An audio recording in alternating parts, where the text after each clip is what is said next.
So let's talk about drip campaigns, which I think is maybe one of the most powerful things that MailChimp offers.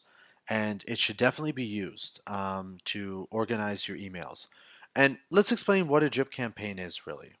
So you're going to be getting subscribers or people signing up at all different times for different purposes. And at the end of the day, there's no way, especially as that list gets big, that you're going to be able to keep track of who signed up when everybody's birthday is, what everybody's buying. So MailChimp allows you to respond to those people with messages that you have pre-designed in order to maximize your effectiveness at any given time, point, or for any reason maybe that they may be interacting with you. Let me explain. So let's go here to campaigns, okay? And we have this other one that we've already made. Let's create another one. Create campaign. Okay, let's go create an email. And up here, instead of going regular, let's go automated. So now when you look at automation, which is essentially drip campaign, what we're looking at here is featured. So you can welcome new subscribers, say happy birthday based on their birthday that they put in. If they, when they subscribe, they put in their birthday, for example, or also share blog updates.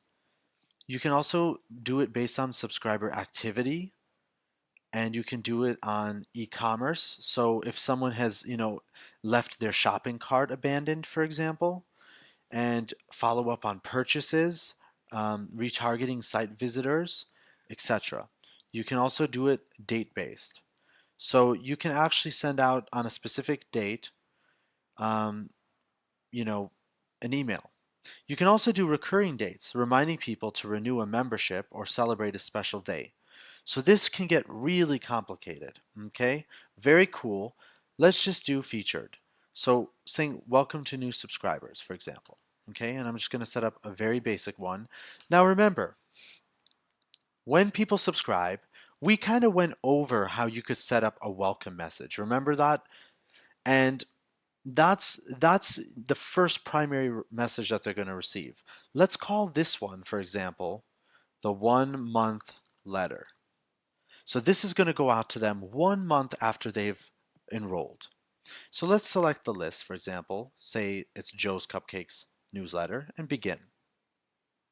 Okay, so remember, they're already going to get a response from us when they sign up to the list. Remember how we went through all those automated responses?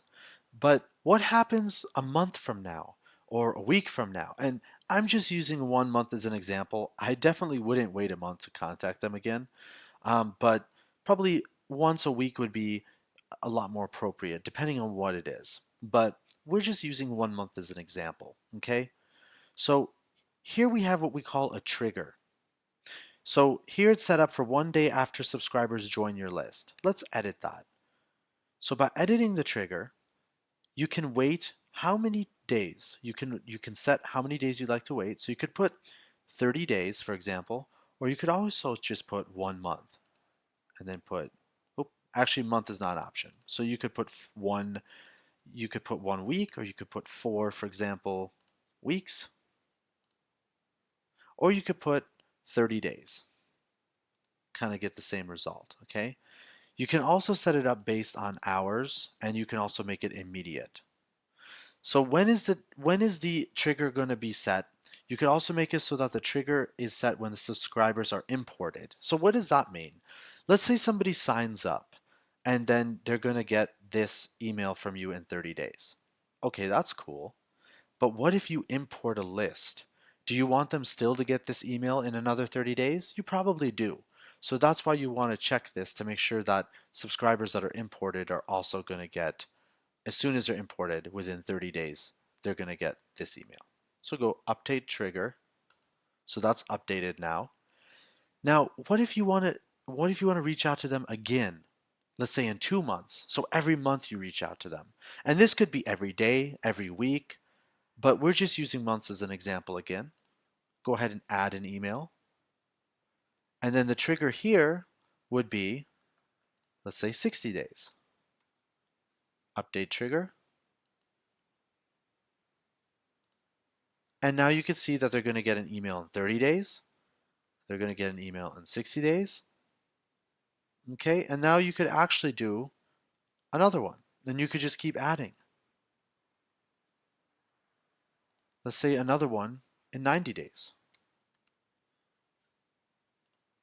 So as you can see here, what's going to happen is based on when they're signing up, they're going to be getting different emails.